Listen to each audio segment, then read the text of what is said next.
Shalom, selamat pagi sahabat Yesus cinta Alkitab. Kita bertemu kembali di pagi hari ini. Mari kita angkat puji sembah kita sebelum kita masuk dalam penyembahan dan pembacaan firman. Kita berdoa.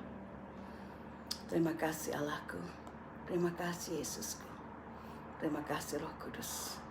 Kami mau datang kepada Engkau membawa pujian penyembahan kami. Kami mau datang kepada Engkau dengan hati yang terbuka untuk firman Engkau. Berbicaralah Tuhan, kami sedia untuk mendengar dan kami mau melakukannya di dalam nama Tuhan Yesus. Amin. Puji Tuhan. Saudara, mari kita lakukan satu pujian. Satu lagu yang saya karang beberapa hari lalu, yang saya harapkan bisa membangkitkan iman kita dan sukacita kita. Haleluya. Yesus Tuhanku.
Haleluya, sampai habis nafasku, aku puji Engkau Tuhan.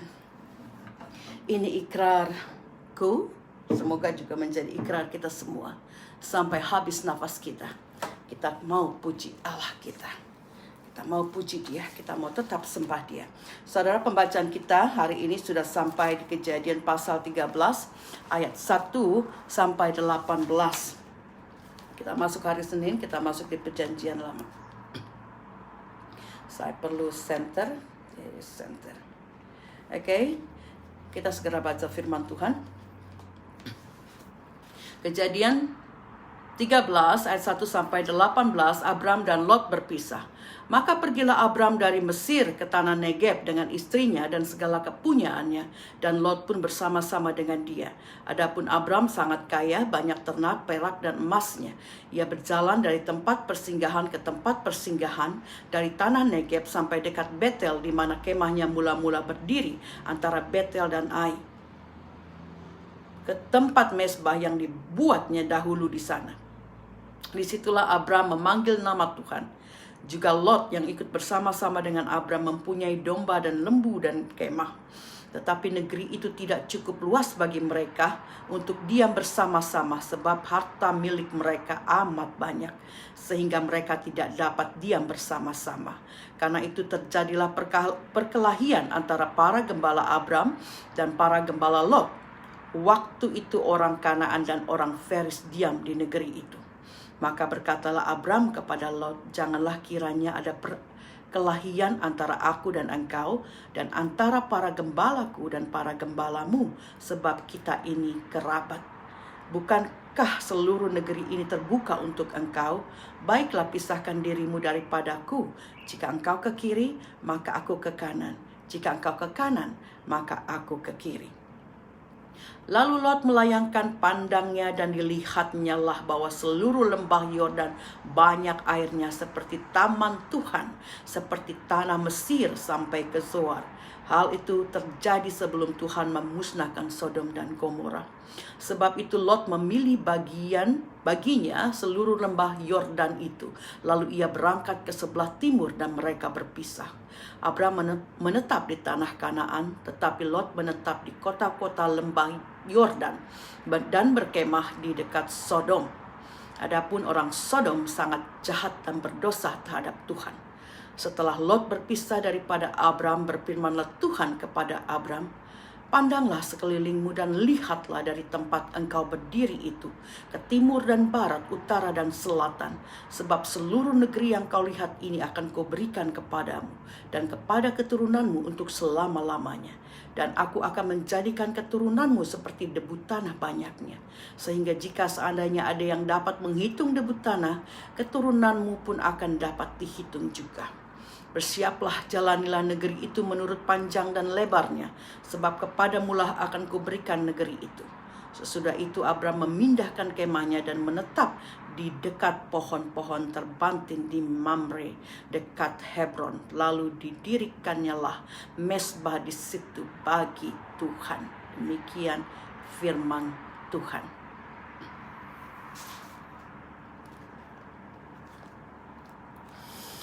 Puji Tuhan, kita sudah teruskan pembacaan kita, saudara,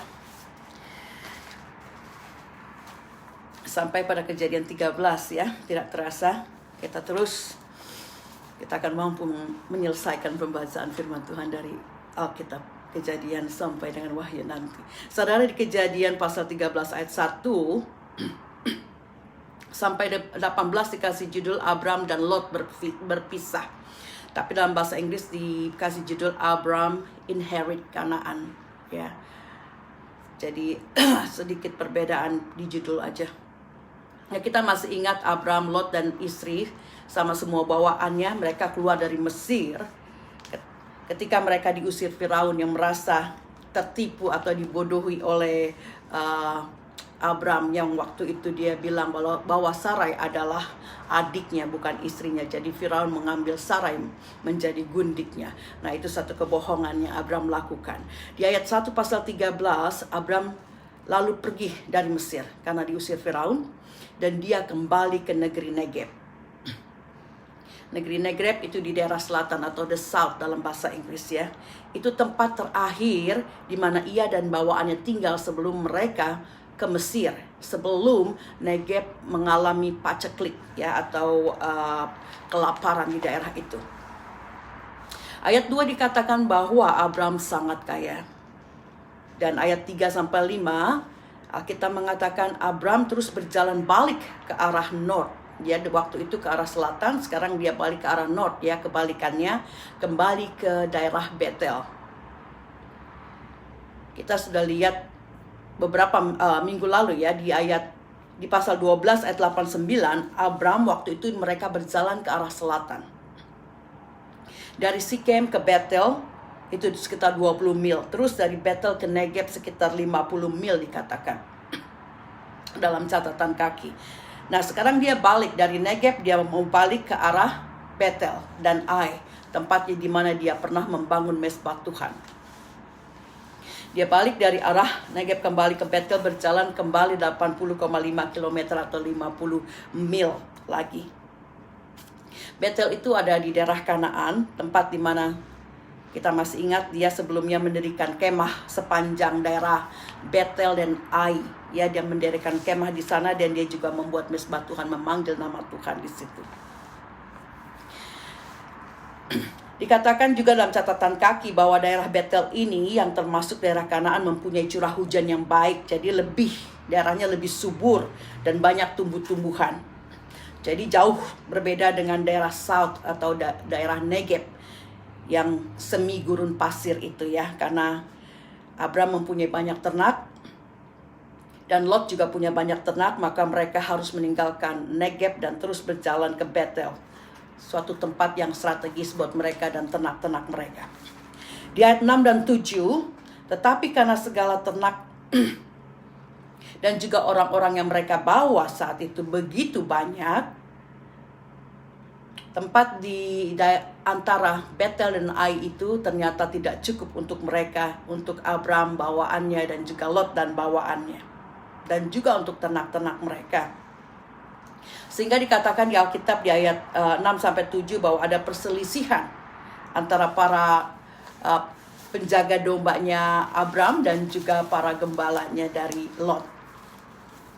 Ayat 8-9, kemudian Abram menawarkan solusi kepada keponakannya, yaitu Lot, untuk menghindari perselisihan antara dia dan Lot, dan juga antara gembalanya dan juga dengan gembalanya Lot. Di ayat 7, di situ dibilang bahwa orang Kanaan, ya, dalam ayat 7 dikatakan juga ada orang Kanaan dan orang Feris diam di situ.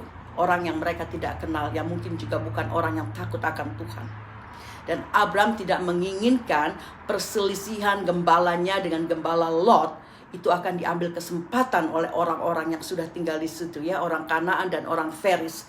Dan mereka akan mengambil kesempatan dari perselisihan mereka untuk mengambil keuntungan dari situ. Makanya Lot menawarkan satu solusi kepada keponakannya untuk berpisah dengan baik-baik. Ayat 10, Lot memilih daerah lembah sungai Yordan yang banyak airnya.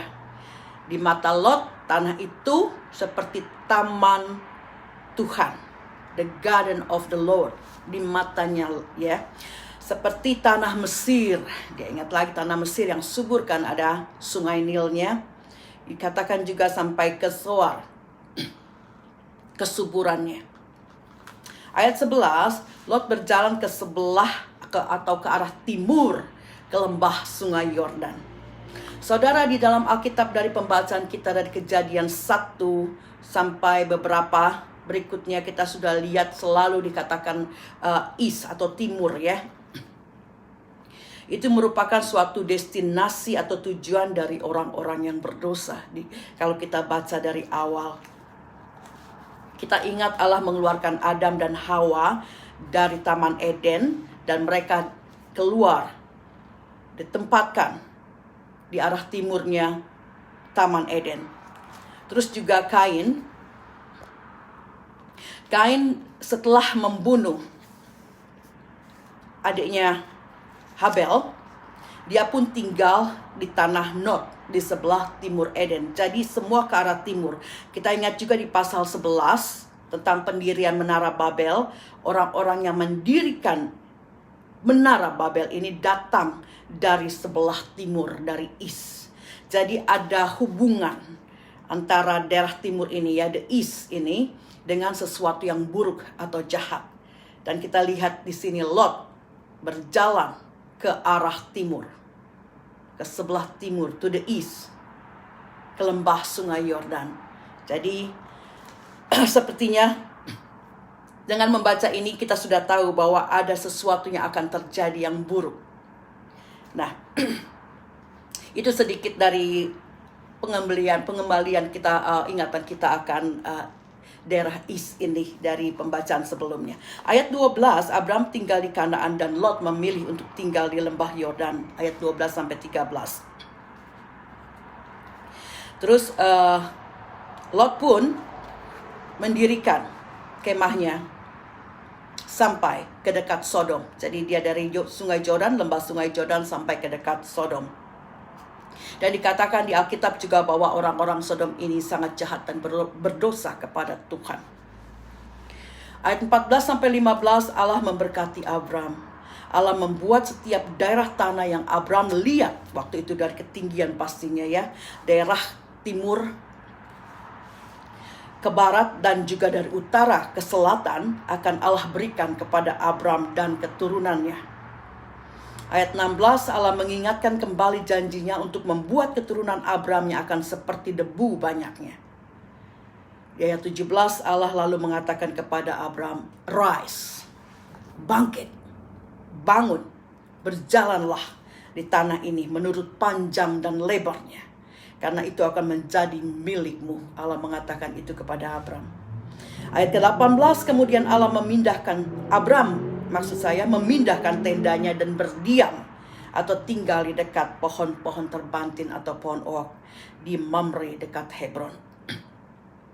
Dan ia mendirikan mesbah atau altar Allah lagi di sana. Kita tahu ada 4 mesbah yang Abram dirikan. Kita masih ingat, ini mesbah yang ketiga yang Abram dirikan untuk Allah. Yang pertama, kita ingat dia mendirikan di Sekem. Dalam perjalanannya dari Kanaan ke Sekem, melewati Sekem, terus mau ke Betel, dan terus ke Negeb, dan terus dia pindah ke Mesir. Dia mendirikan yang pertama di Sekem, dan dia memanggil nama Allah di situ. Kemudian juga di Betel, di antara Betel dan Ai, ketika dia membuat kemah sepanjang Betel dan Ai, dia juga membangun mesbah atau altar Allah di sana. Dan ini yang ketiga, yang dia bangun di dekat Hebron. Ketika Allah memberikan kepadanya tanah-tanah atau daerah-daerah yang dia jelajahi dari timur ke barat, dari selatan ke utara. Ketika Allah mengatakan itu, bangun, jalan, kayaknya ukurlah sepanjang daerah ini yang kuberikan. Setiap jalan yang kau jalani akan menjadi milikmu. Puji Tuhan. Nah, pelajaran apa yang kita dapat, saudara? Yang pertama, Abram kembali ke utara dari mana dia dulu datang. Dia balik ke utara, ke north ya, ke daerah Betel, di mana dia mendirikan mesbah sebelumnya. Dan ketika ia kembali ke tempat itu, Abram memanggil nama Allah lagi. Ini pertama kali Abram memanggil nama Allah sejak ia meninggalkan Betel di Negeb. Dari Betel terus ke Negeb, terus ke Mesir, lalu balik dari Mesir kembali ke Negeb, terus sampai ke Betel lagi. Di ini dikatakan ketika di Betel dia memanggil nama Allah lagi, dia kembali. Saudara, kita pun sering seperti Abraham, seringkali kalau suatu kesusahan, kekeringan, kelaparan terjadi. Maksudnya ya kelaparan, kekurangan, kekeringan itu ya ada sakit penyakit, musibah, kekurangan secara ekonomi mungkin, segala macam ujian dan cobaan. Kita jadi lupa akan Allah. Dan malah seperti Abraham tambah berdosa. Dia lari dari kekeringan, dari negeri Negeb ke Mesir, dan dia situ berkonspirasi, berbohong tentang Sarai sebagai adiknya, bukan sebagai istrinya. Kita pun sama seperti itu kadang-kadang. Kita sering karena kekeringan, karena kekurangan, karena segala macam cobaan dan himpitan, kita bukan lari kepada Allah, tapi kita mengarang-arang sesuatu, mencari jalan kita sendiri. Gimana ya untuk mengatasi hal seperti ini? Dan biasanya ya kita akan masuk ke dalam satu solusi yang bukan perkenanan Allah, suatu solusi yang manusiawi, yang kita dapatkan dari akal pikiran kita, yang akhirnya akan membawa kepada ketidakbaikan juga. Nah saudara, kita sering memakai hikmat kita sendiri. Misalnya ya kalau lagi sakit nih, terusnya nggak sembuh-sembuh begitu ya, atau ya masih udah didoakan, udah sabar, udah segala macam yang saudara lakukan misalnya, tapi masih dalam proses dan saudara tidak sabar, terus saudara lari daripada Allah, bukan kepada Allah, tapi saudara mencari alternatif ke orang-orang pintar misalnya, atau ke dukun-dukun, kepada pengobatan-pengobatan alternatif yang mungkin pakai jampi-jampi misalnya. Nah ini kita manusia, sama seperti Adam. Dia menghadapi satu permasalahan dan dia memakai akal pikirannya sendiri. Sering kita pun demikian. Kita mencari-cari jalan dengan hikmat kita sendiri. Dan juga mungkin ada contoh kalau kita kekurangan ekonomi ya, bukan lari kepada Allah, makin setia, makin dekat kepada Dia, tapi malah kita cari jalan kita dengan memikir-mikirkannya. Mungkin dengan satu pikiran kita sendiri, kita jadi ada satu niat untuk korupsi, atau kompromi dengan hal-hal yang tidak benar, atau berkonspirasi untuk sesuatu yang jahat, mencuri, atau sesuatu yang lain misalnya. Nah ini saudara, ini yang kita lakukan. Saya juga dulu sering begitu. Kalau saya saya perlu nih, udah harus bayar mortgage atau loannya bank gitu. Gimana ya kok belum ada ini. Saya mulai cari-cari apa pinjam ke dia ya, apa pinjam ke dia ya. Selalu ada kita dengan pikiran sendiri, tapi sekarang saya mau sujud. Saya sujud kepada Tuhan. Engkau tahu kebutuhanku. Engkau pasti sediakan tepat pada waktumu. Nah itu, mari kita lakukan segala sesuatu yang kita gumuli, kita bawa kembali kepada Allah. Seperti Abraham atau Abram saat itu, dia kembali ke Betel. Dia mengalami pergumulan, dia lari dari Negeb waktu itu karena kekeringan. Dia lari ke Mesir. Di Mesir dia dia mendapatkan sesuatu yang baik dari Firaun, tapi dia berdosa. Dia menukarkan istrinya untuk kekayaan, untuk keselamatan dirinya. Itu tidak mau kita lakukan, saudara. Tapi Abram dia kembali ke Betel dan memanggil nama Allah di sana. Ada pertobatan. Dia tahu apa yang dia lakukan salah. Dia kembali membawa dirinya kepada Tuhan. Membawa persembahannya kepada Tuhan, memanggil nama Allah kembali ketika dia sampai di Betel. Diingatkan kembali oleh Allah, janji Allah. Dia dikembalikan kepada rencana Allah yang mula-mula. Puji Tuhan saudara. Jadi jangan kita mencari jalan kita sendiri, tapi kalau kita turut akan Allah, dia akan kembalikan kepada rencana dia yang sempurna akan hidup kita. Asal kita tetap setia. Dan ketika kita berjalan menyimpang, mari kita kembali, kita bertobat. Dan Allah akan tuntun kita kepada rencananya yang semula, yang sempurna. Puji Tuhan. Saudara, kita lihat di sini betapa Allah kita luar biasa. Allah melihat semua kejatuhan Adam. Tapi kejatuhan Abram maksud saya. Tetapi Allah kita adalah Allah yang setia dan pegang janjinya. Ia sudah memilih Abram. Jadi ketika Abram melakukan hal-hal yang tidak benar, Allah menarik dia kembali ke tempat di mana Abram pernah membuat mezbah atau altar bagi Allah. Dan di sana juga dia memanggil nama Allah kembali.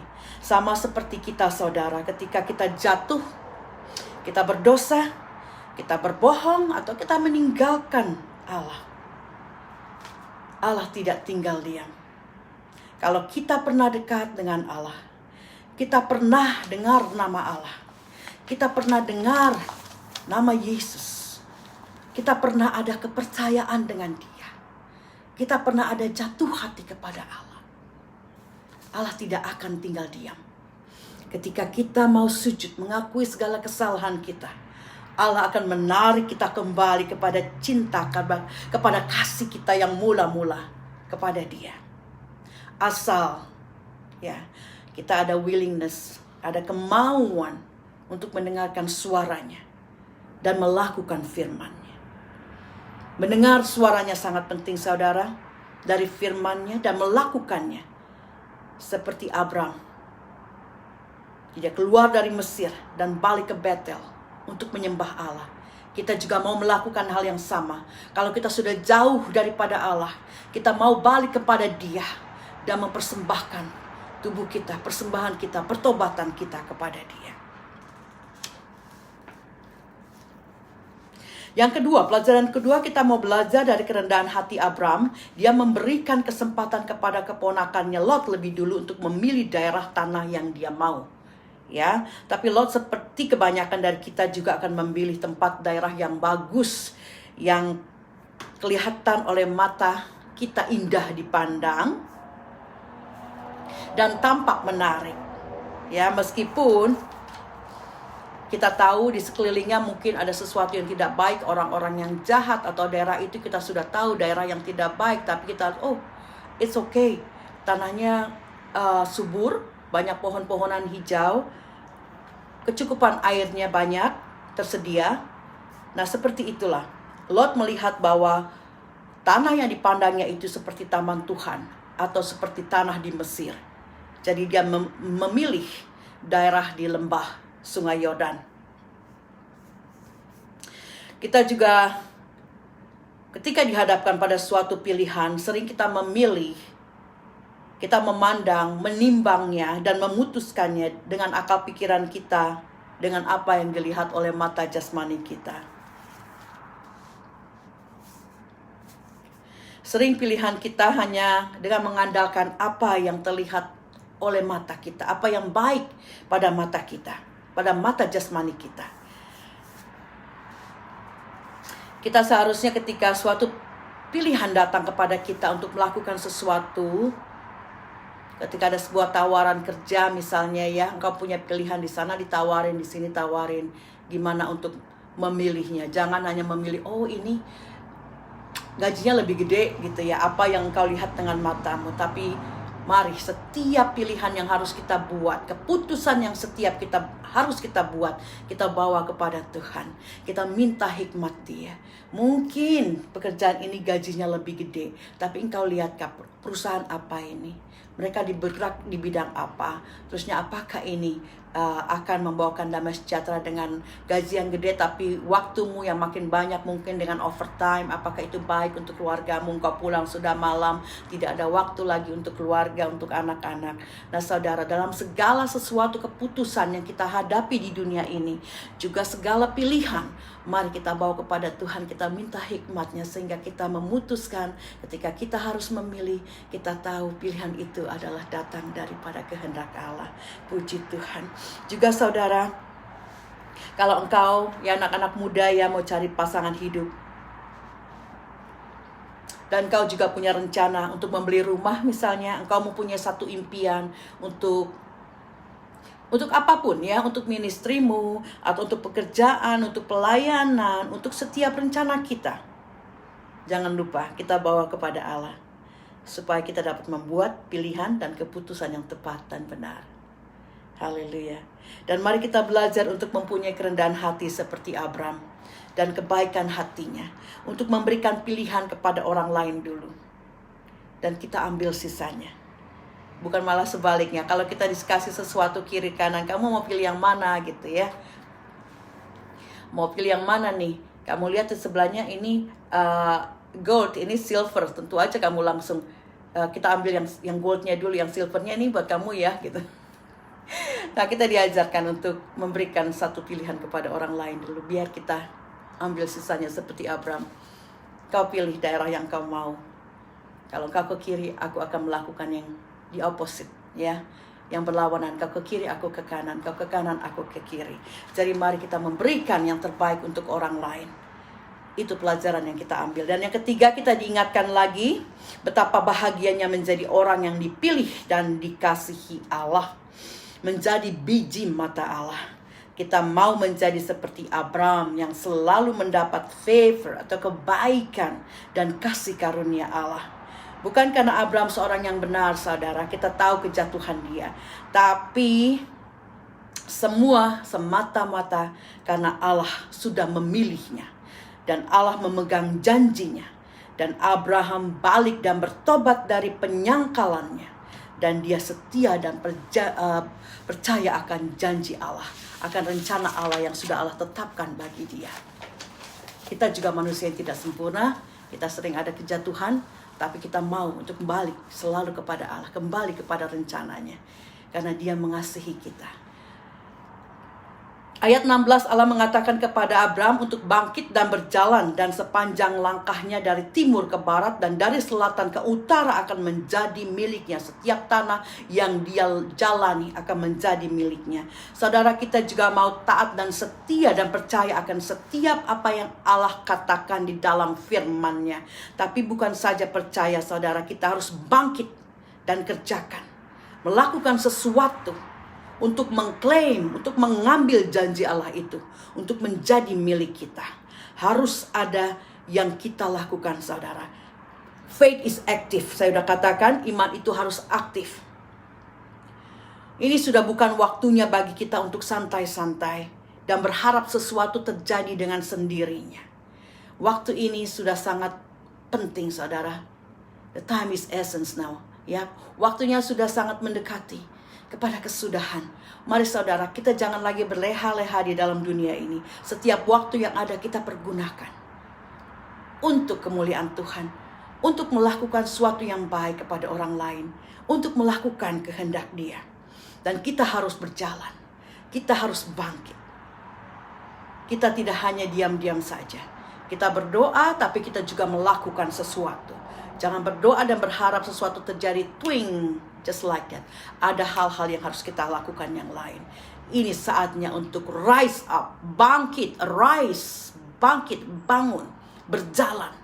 Dan Tuhan katakan ketika engkau melangkah, engkau berjalan, setiap tanah yang engkau jalani. Kepada Abraham dia katakan itu akan menjadi milikmu. Sama seperti kita, bangkit, bangun. Engkau dengar firman Tuhan, lakukan apa yang sudah engkau dengar. Dan setiap engkau melakukan firman itu, step by step, Allah pimpin engkau. Dan kemenangan itu akan terjadi. Berkat itu akan dicurahkan kepada kita. Puji Tuhan. Saudara, kita mau berdoa. Kita mau panggil mereka yang sudah keluar daripada Tuhan untuk kembali kepada Allah. Mereka yang sudah mendengar nama Yesus untuk bertobat. Untuk membangun kembali hubungan yang baik dengan Dia.